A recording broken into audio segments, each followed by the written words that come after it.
We move voluntarily to feel good, we move to get stronger, we move for peace of mind, and some of us move involuntarily, repeatedly.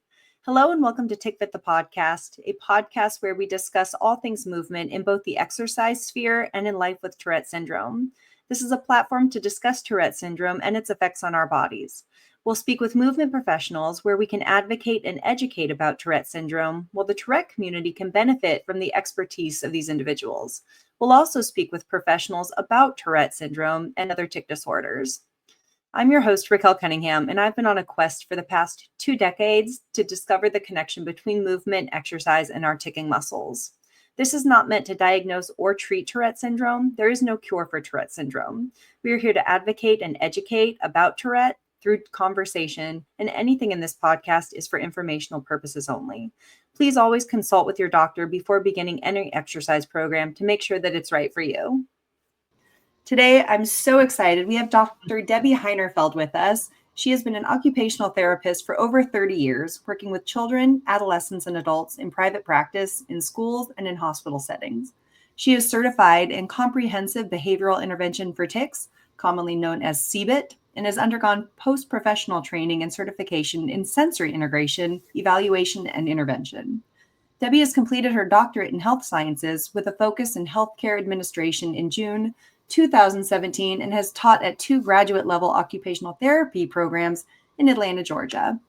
As a clinician, Debi utilizes her unique OT perspective that considers the whole person and the challenges of engagement and participation in meaningful activities that a person needs and wants to do.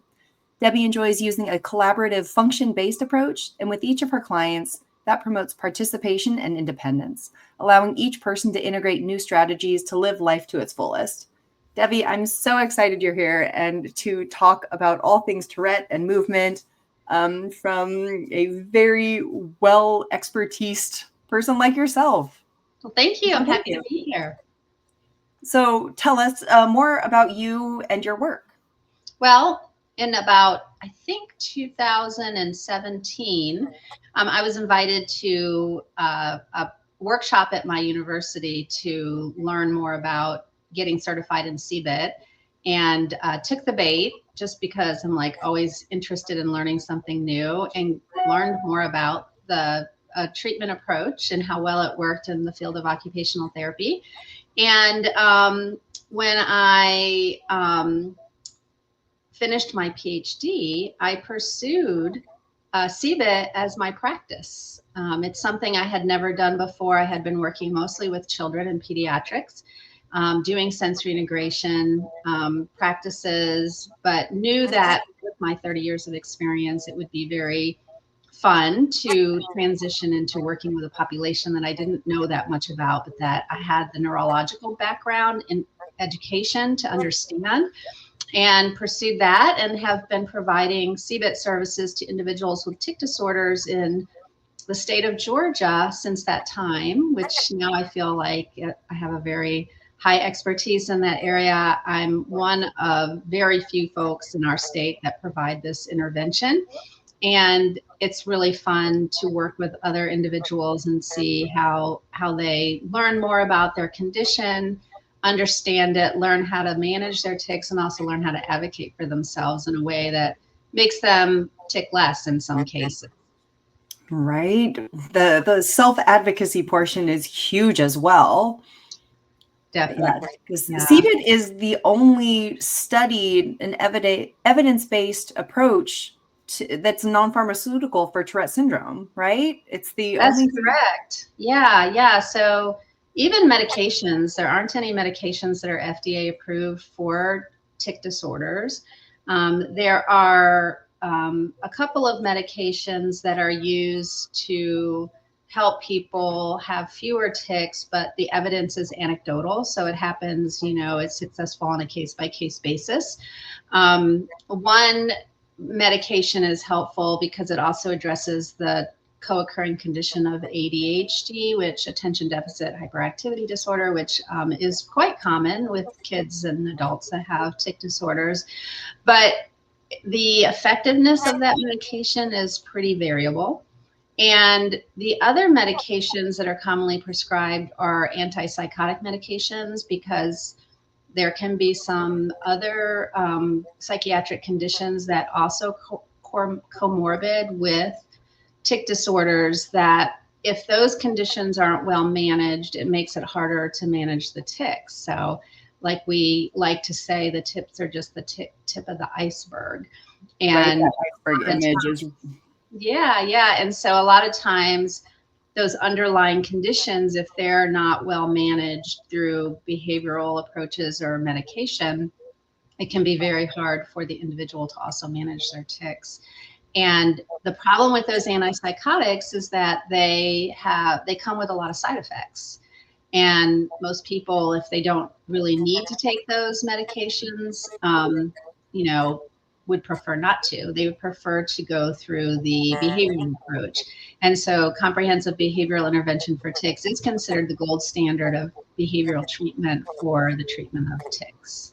Right? Enter OT. This whole world of OT is actually relatively new to me. I did not realize the depth that OT covers, from pelvic floor, from anatomy, from movement. I, for many years, was really under the impression it was all based on fine motor ADLs, ADL being activities of daily living. And it's so much more than that. The sensory integration aspect of it, I find really intriguing as well.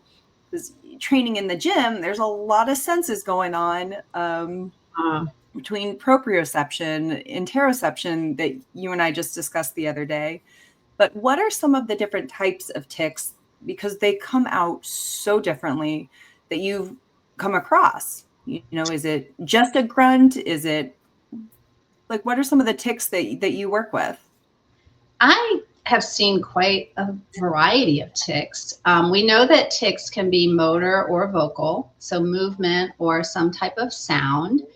And also tics are classified as either simple or complex, right? So simple tics are basically tics that are just like one small movement or a single movement or a single sound or a noise that someone makes. Complex movements could involve multiple parts of the body. So it could be a head jerk with a shoulder shrug and a facial grimace, for instance. So there are multiple tics, or some people have eye blinking tics that are followed by an eye roll and maybe a head jerk. So we would call those more complex movement tics. Vocal tics that are complex include things like uttering words, sentences, repeating other people's words or sentences or noises. We know that tics are very suggestible. So when a person with a tic disorder hears something, it may trigger them to have their tic. We also know of a type of vocal tic called coprolalia, which is how most people, when they hear the word or diagnosis of Tourette syndrome, they think that is the main characteristic of Tourette. Right, that's the first thought the first thought, right, which is very stigmatizing. And the reality is really only about 3 to 5% of folks who have a tic disorder or are diagnosed with Tourette syndrome actually have that specific type of tic. That is lower than I thought. The coprolalia is just such a small piece of the pie here. Right. So, and it's interesting because tics can be interfering and disruptive to some individuals who have the tics. A lot of times they're more interfering and disruptive to other people, like parents or teachers or spouses, for instance.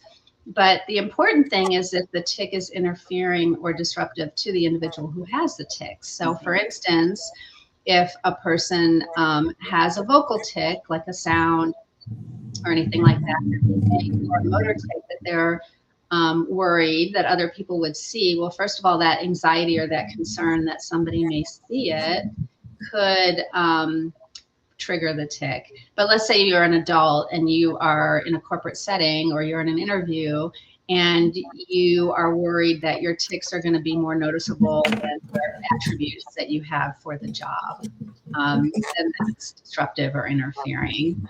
Or a student who maybe has tics at school and they're worried about social issues coming from that tic, or that their vocal tic may be disruptive, or that a motor or vocal tic takes away the person's ability to focus and attend to things like tests or schoolwork, things like that. Right. I love the movement that they're pushing forward to tick freely, where the more we can educate and advocate for the condition, people can just tick as need be. But the biggest overlap that you and I have too in trying to help people is if it bothers the person, because these repetitive motions can be painful over time. Yes.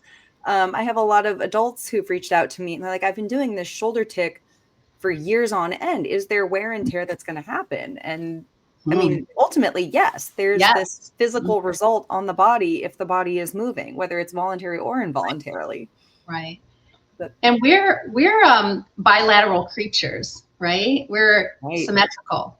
We have two sides of our body. So when one side of our body is being overused versus the other, you can develop a lack of balance between the two sides. And you can develop poor gait, poor posture, pain associated with overuse with muscles, guarding of that area. Right, the compensatory patterns that come. Right, and that can develop into other conditions that the individual may promote through their inefficient use of their whole body, right? Or this off-balance use of their body. So I have two questions for that. Number one, what are all of these different systems that you guys work with? You work with the vestibular system and proprioception, tactility. So I'm curious about those systems that you work on. And I already forgot my other question. So we'll start with that. Well, the first question is a big one. So that's a good place to start. So what you're referring to is our neurological system and how the sensory systems of our nervous system are the foundation for all development, movement, perception, discrimination, and higher level skills that are needed for processing information, attending, and our own behavior, right? So you're kind of talking about the internal senses and then the external senses. So our internal senses are things like our interoception, which is our ability to know things that our body's telling us. So when we're hungry, when we're tired, when we need to go to the bathroom, those kinds of things. Our proprioceptive system is the system that gets feedback from the environment that informs our muscles and joints about pressure, force, resistance, how we're moving around in space. And our vestibular system is the other internal system, and that one is the one that informs us how we are, how we move against gravity. So the sensory receptors for the vestibular system are located in the inner ear and in the same location as our hearing, but just behind it. So we have these little hair follicles, and what they do is they inform our brain about how our head is positioned in space. So you know if you're tilted or if your head is down or up in relation to space. And that's really important because as you develop your muscle tone, you get feedback from the environment about where your body is in space, and then your body resists that movement. Yeah, so the vestibular system allows us to know where we are in space and how we're moving through space, and that informs our development of muscle tone. And muscle tone is your body's muscles' potential for movement or having the energy to move. So it gets stronger as you use those muscles. And so as your body adapts to resisting the force of gravity, your muscles get that are postural, that hold you up against gravity, get stronger. Right. So if you're having a hard time processing that vestibular information, you may not have great muscle tone. You know, you may not have a good sense of where you are in space.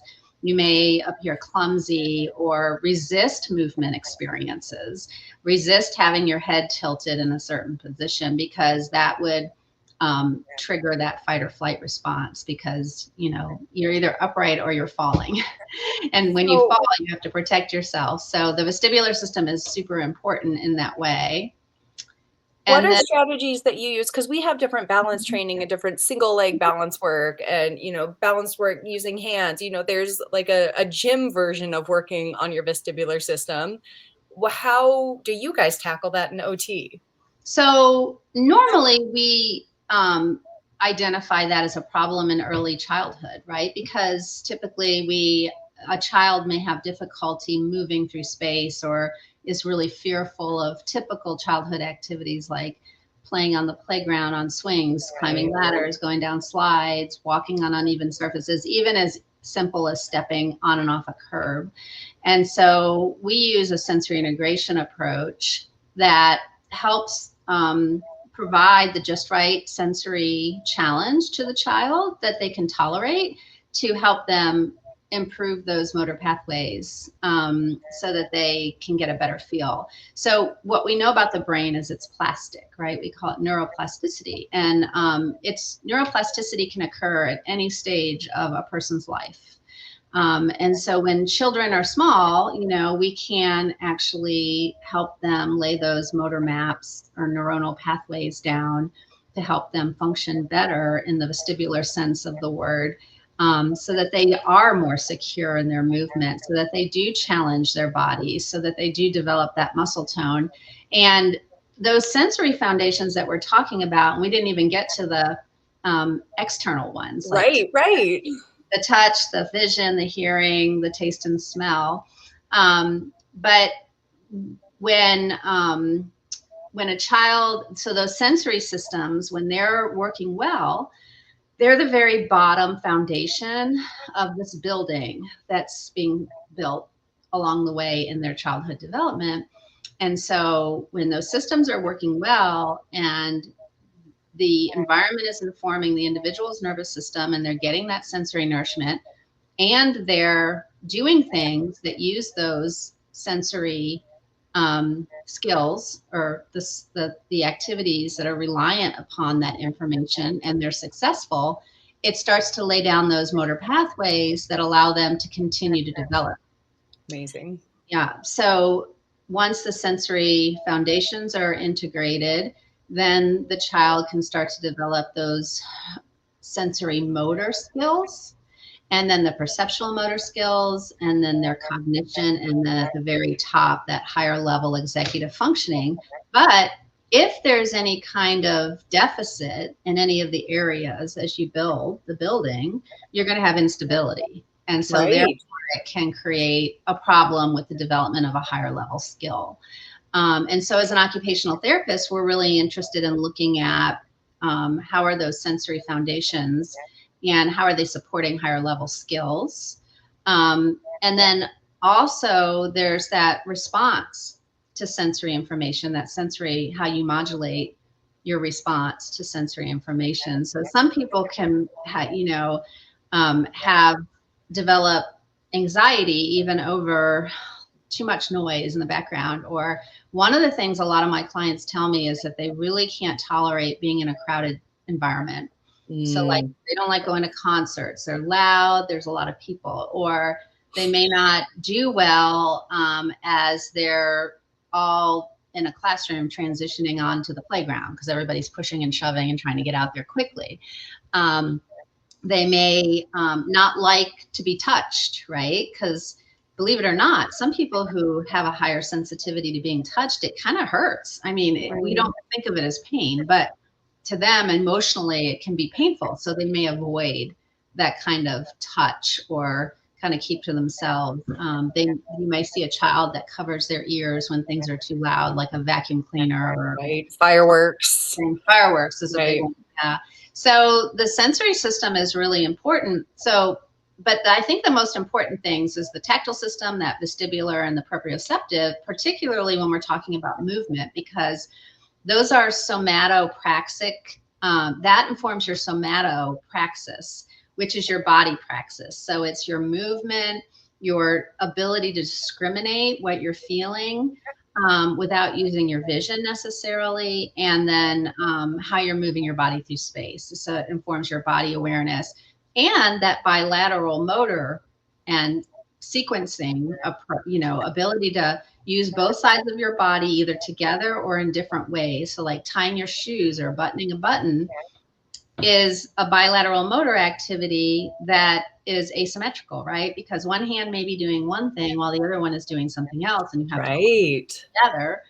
And you also have to sequence the tasks, right? So like for buttoning, you have to like find the hole, find the button, insert it, pull it through, those kinds of things. So tying shoes is a hard one too, like how to sequence the task, how to hold one part while you're wrapping the lace and pulling the two apart. So when those systems aren't well integrated, a person can have more difficulty with that motor planning piece. It's interesting because I see that on the flip side in the gym with somebody that doesn't know how to do two things at once, you know, if there's a compound exercise that we're doing. So it's interesting that it, you know, could trail back to that ability. But like you also mentioned, neuroplasticity can happen at any age. Like the brain can keep moving. So you keep giving these new patterns. Not to say I would have people work on a button in the gym, but still that same motor planning comes from the same place in the brain, right? Right. Well, think about like this morning in our strength class, our instructor had us doing alternating movements with our arms and legs. Right. So if you weren't able to separate the two sides of your body and you didn't have a good schematic of how your body is in space, it might be really hard for you to reach your left hand to your right knee.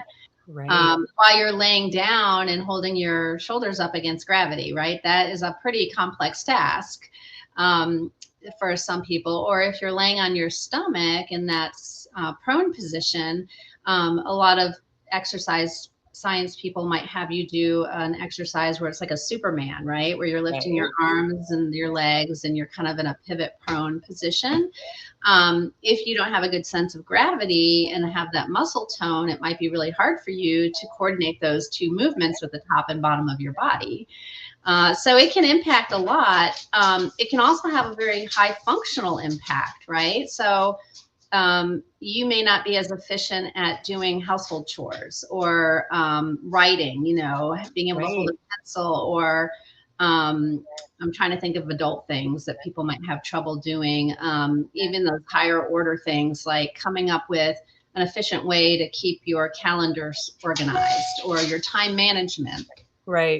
All of that can have can be impaired or not be as quite as efficient if you're not able to adapt to the world and the way that the world is presented to you. So I was just like thinking about a friend of mine yesterday who doesn't answer her emails or her voicemails because, you know, she just doesn't think about it, and she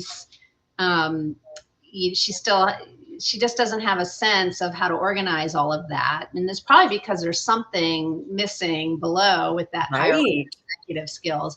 And so like I told her yesterday, I'm like, you missed a really fun party that we had because you didn't check your emails, and I tried calling you and you didn't check your voicemails, right?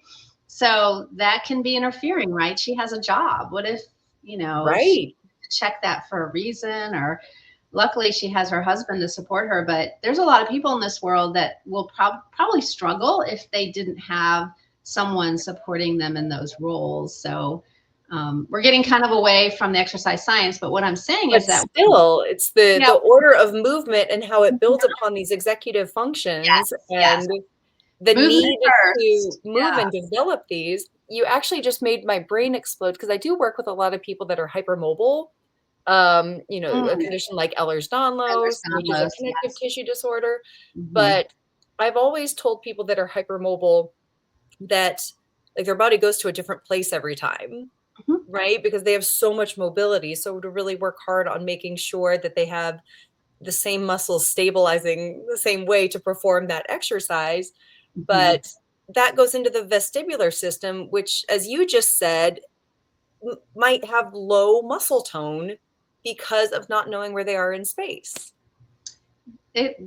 Yes, that could be the case, or even having less ability to register that proprioceptive input through their muscles and joints. And I'm not that familiar with Ehlers-Danlos, although I do know that they tend to have hyper flexibility in their joints. Yes. And also, is it low muscle tone? Low muscle tone. So it could be related to deficits in the integration of vestibular and proprioceptive function. That there's a genetic component to having Ehlers-Danlos, but then there's vestibular, focusing on that vestibular system and exercises that support the vestibular system to help that person, help them feel better and move more efficiently in their day-to-day life. So they're not subluxing and all of these other things. We like to do a lot of co-contraction type of activities. So weight bearing is huge, right? Because it's strengthening all the muscles around that joint to stabilize the joint. So, and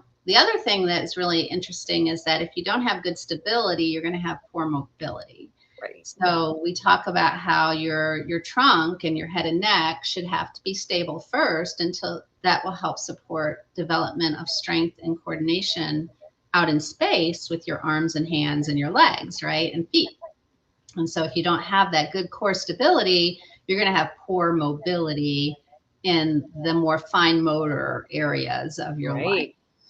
I love this joint by joint approach that strength coach Mike Boyle and physical therapist Greg Cook really kind of brought to the main front, where you kind of look at the major joints in the body, not every single one, that one should be mobile, the neck should be stable, then one should be mobile, one should be stable, as a way to kind of assess our own ticking bodies. Because like you just mentioned, co-contracting, when we tick, there's things that are co-contracting that wouldn't normally in just a voluntarily moving person. There's compensatory patterns that happen as the result of injury or the result of repetitive movement. But when you're ticking in these awkward angles, the body's going to move and co-contract in response to that.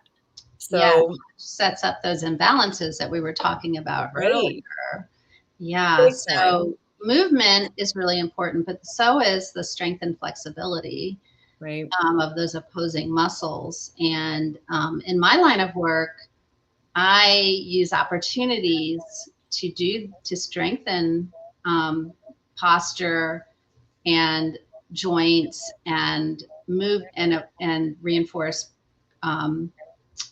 correct movement patterns through functional activities. So things like putting groceries on a shelf in the cabinet, or unloading the dishwasher, or like even mopping a floor, wiping a table.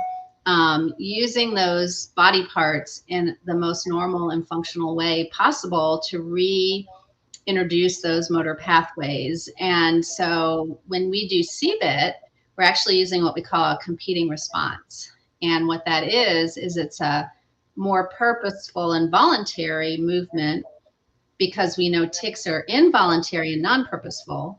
So you're actually, in my mind, using those higher order functions of your brain to not suppress, but to cover or exert a force over the non-purposeful and involuntary movements, because those involuntary movements are coming from a more primitive part of your brain, the basal ganglia, and your cortex, the thinking part, and your frontal lobe, which is where you come up with these ideas, is higher functioning.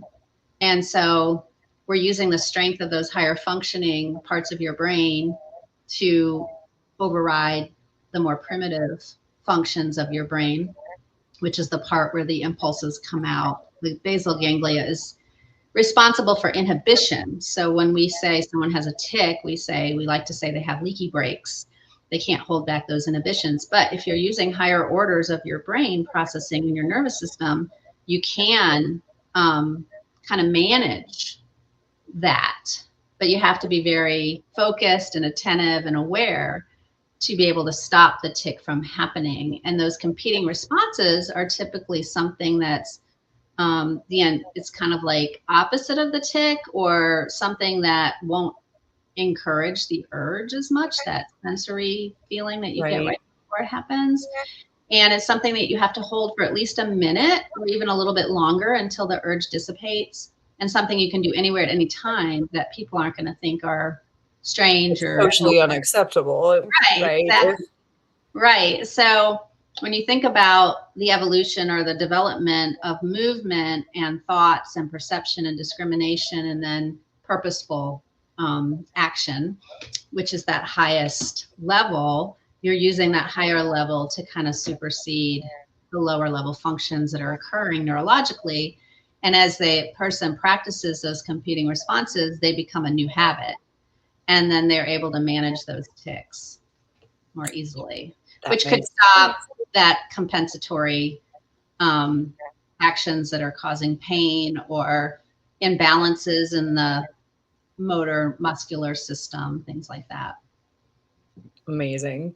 So let's take a movement pattern, for example, because I know crossing the midline is a big one. There's a movement discipline that I studied called DNS, Dynamic Neuromuscular Stabilization, and they go through a lot of primitive movements, and they really, you know, talk the importance developmentally of crossing the midline, these crisscross patterns. If that's kind of a base motor movement, you know, that's crawling, that's a chop. You know, as that's throwing, there's all of these contralateral exercises and ipsilateral exercise. That's a contralateral one. But what would build upon that? Like, why is crossing the midline so important? So earlier we talked about bilateral motor coordination and the ability to use both sides of the body equally well, even though they may be doing different functions. And we have two sides of our brain, and our motor control sometimes the pathways cross. So they're either pathways that are contralateral or all on one contralateral, they cross, or they're ipsilateral, they're all one side. So those tracks in our mind, which in the nervous system is really hard to visualize, it's very abstract. We had to learn it in occupational therapy school, and it was probably the hardest thing I ever did. But now that I've studied neurology for so long, in the over 30 years I've been practicing, I kind of understand it a whole lot better. But as your motor pathways are crossing both sides of the brain, they cause function to occur on both sides of the body. And it's important that you're able to do that. And if you're not, it could be an issue where maybe those pathways aren't well developed that help you cross the midline. So, you know, I've worked with many people who, you know, they'll write and they'll start on the paper and they'll get to the center and then they'll go to the left again and go to the center, or the paper will be written and it'll be slanted, or they struggle with those bilateral motor tasks like tying their shoes or buttoning buttons because they don't have those neurological pathways that support the use of both sides of the body. It's important for all kinds of tasks, things like gait, right? Reaching for objects that are not in the center. Babies begin to develop that ability to bring hands to midline very early, but we know primitively they have certain reflexes that prevent that. And as those reflexes are integrated, then they're able to develop those pathways to bring hands to midline and to cross their midline. So, for instance, I always ask about the developmental history of my clients. Doesn't matter how old they are. Some of the things I want to know is, did they reach those motor milestones on time? Did they crawl, right? So some kids or some people that haven't crawled may not have developed those motor pathways very well. And that can have an effect on how they function later in life as well. But the brain is plastic, right? Right. You can still regenerate those and do those. I actually had to do that myself as a water polo player. It's just a very unnatural movement to tread water where you're internally rotating. This is what the legs are doing underwater while you're throwing. When I got up to the land portion of life, like my oblique slings didn't fire sequentially. I had to, you know, you do a peel-off press and the wrong side of me is firing. And so I had to repattern those movements. Exactly. Yeah. And so they're occupational therapists. There are some folks in my profession who also do vestibular rehab. And a lot of that is balance board training. I'm not really sure what it all is because I don't do that practice, but they have special equipment where they work on those kinds of skills, crossing the midline, because your vestibular system also informs your ability to use both sides of your body. Right. So, and the sequencing piece of it too is so important, like sequencing tasks and moving your body in a way that makes sense. So sometimes if I work with a child with a sensory integration disorder, it's also known as sensory processing disorder, a child may have a grave difficulty with motor planning, right? Because they don't know where their body is in space. They don't know how to move. They don't know how to, they can't cross midline. There's a lot of deficits in the sensory foundations. And that, all those sensory foundations, like I said, inform your praxis or your ability to move. And so when I'm working with a child with motor planning problems, motor planning involves coming up with an idea, making a plan to do it, and then executing it. So if you can't do those sequentially and efficiently and quickly, anytime you offer a new motor activity to this person, it may be like really hard for them. And then you would expect them to incorporate it, you know, once they try it, those motor pathways are laid down and they're able to do it the next time. But people who have trouble with praxis, they seem to look like they are relearning it every single time because those motor pathways. So you do a lot of repetition and you use the sensory systems to really inform that movement. So if a child has difficulty with praxis, I might have them crawling on the floor, crawling over an uneven surface or even a soft surface to give their muscles and joints even more sensory input. I might have them doing monkey bars, you know, with supervision, of course. Right. Things that are bilateral in nature. I may have them holding on and on a zip line and flexing their body so that they're getting all that good sensory input, not only from their muscles and joints, but also from the movement, right? Having them do an obstacle course where they have to sequence different tasks. Love obstacle courses. Yeah, and even having them plan the obstacle course, right? Like, oh, totally. Draw the obstacle course. Okay, now set it up and do it, right? So that's like the triple challenge, but doing it in a way that is the just right challenge for the child or the person so that they're successful is so important. And also the active engagement of the person in the task. So a lot of times I will experience a situation where the parent or someone is doing it for the child. Unless the child is actively participating and it's not a passive approach to the training, those motor pathways will only be laid down if the person is active in their approach, right? So the individual has to be the sole, you know, the person who's doing the work. It can't be done for them. What I have learned as a coach is that I have to understand how somebody learns movement.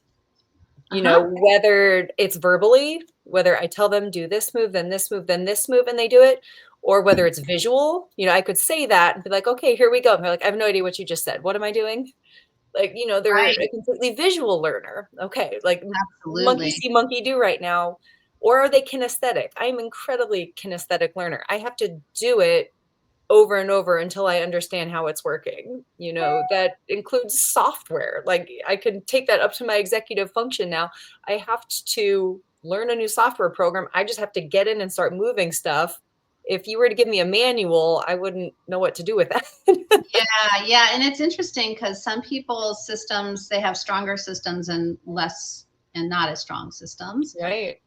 Some people have really strong visual systems and they use vision to inform a lot of their movement. So sometimes these kids that have a lot of trouble with movement, they will highly monitor their movements with their vision. So they can't pay attention to any other stimuli in the environment that's visual, which can be very dangerous, right? Like if you're walking through a parking lot and you're focused on your steps or you know, where you are in space, you could get. Or you're riding a bike and you're looking at that. Yeah, exactly. Push while you're going in this direction. Exactly, right. And so, you know, it's interesting because you're right. Like the different systems, when you're using them all together, that's how it informs an integrated human nervous system that's functioning.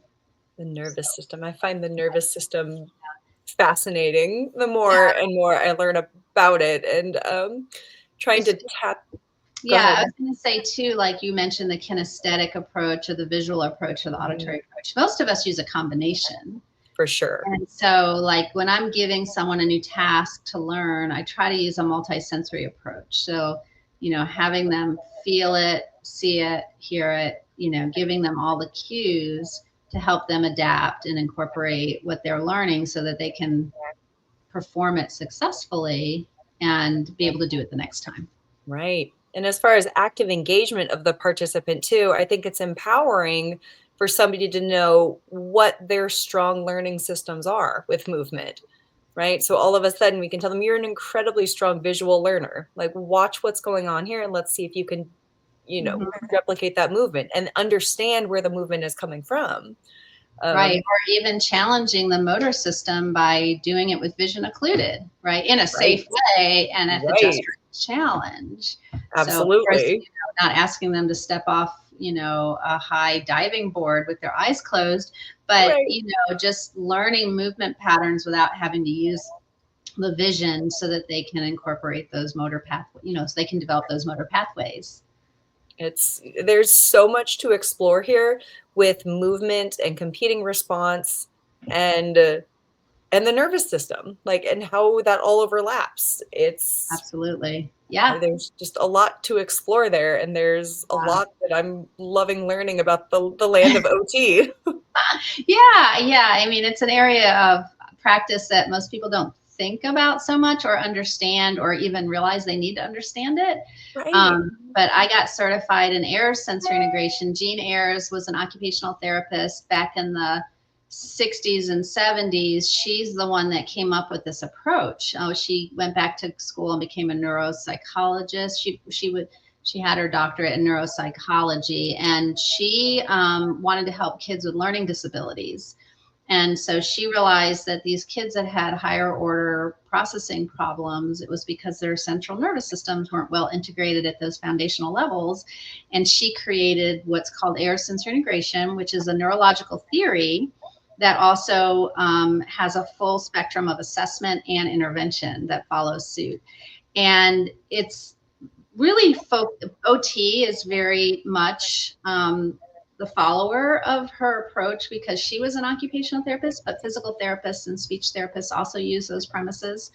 And we do incorporate sensory strategies in schools and just daily life. But there's a difference between just incorporating sensory strategies and actually understanding the sensory nervous system and being able to apply it across the lifespan. And I felt like that training that I got, it was post-professional, made a huge difference in my clinical reasoning because I have a much better understanding of the neurological underpinnings in the development of the nervous system and how that affects function and participation and engagement in activities of daily living, whether that be whatever the person does, exercise, work, school, homemaker, whatever they do. If there's trouble doing those things, I can go back to the nervous system and understand, okay, what's going on here and how can I help change those pathways so that person can be more independent. Right. That also plays to your whole body function approach. Right? It's how do you integrate everything and then apply it to you and your life and your functionality. And well, and I think that helps. It supplements in a very positive way my practice with CBIT because I'm not just looking at a protocol or an individual. I'm actually looking at the whole person. Right. And if I realize that this person doesn't have good praxis or they don't have a really good understanding of where they are in space, it's going to be really hard for them to, one, be aware of their tic or the urges and interoception, right? If they don't have good interoception, they're not going to have a good awareness of that urge. You have to intercept the tic at the urge to be able to be successful with CBIT. And so understanding, is this person neurologically going to be able to perform these tasks?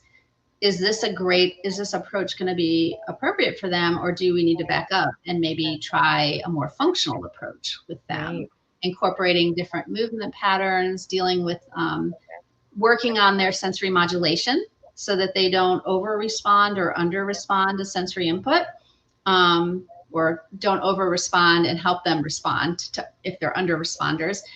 So they're not missing environmental cues. And so having that information helps me look at the whole person in a whole different depth. And so, as you're tapping into how they experience the world at that point. Exactly. Question for you. So how when you're working with somebody, finding their competing response, which is looking for that opposite motion of more the physical tics, like, yes, it can be vocal too, but do you have a challenging time getting them to activate, fire, and feel the muscle that should be in opposition of the tic?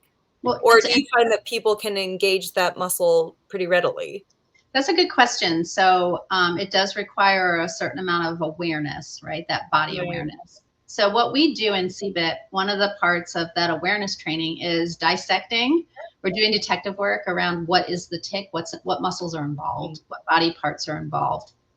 And so I love that part. yeah, so I usually really work with the individual on identifying, not just the movements, but where do you feel it, right? What do you feel triggering? Like, does your bicep tighten up? Do you feel it here? I mean, with younger kids, you have to point and do that kind of stuff so they don't really understand. But,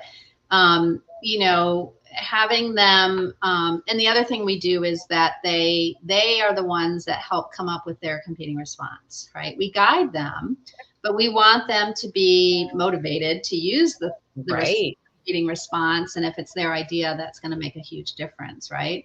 Now, sometimes people will come up with competing responses they think will work that isn't related to the tic area at all. And I'm like, well, it has to be something that can somewhat prevent the tic from happening. So the opposite in some cases, right? Right. And so that's why we do that very detailed analysis of where the tic is occurring and what body parts are involved so that they can come up with an opposite movement to counteract the tic. In training, we call that reciprocal inhibition. Yeah, exactly. Inhibition. There you go. Yeah, and that inhibition is the key word, because remember, the basal ganglia where tics originate are coming from that area that is important for inhibition. And so, yeah. Tapping into something here. Yeah, totally. Amazing. Dr. Debi, I cannot thank you enough for being here and doing this. Hopefully we can keep talking and keep finding ways to make some kind of a movement protocol for something that's very individualized. And hopefully as people find space in the gym to work and move their bodies and integrate and learn how they move, it can help with OTs, help figure out this body part, and we can kind of figure out these compensatory patterns that they just feel better.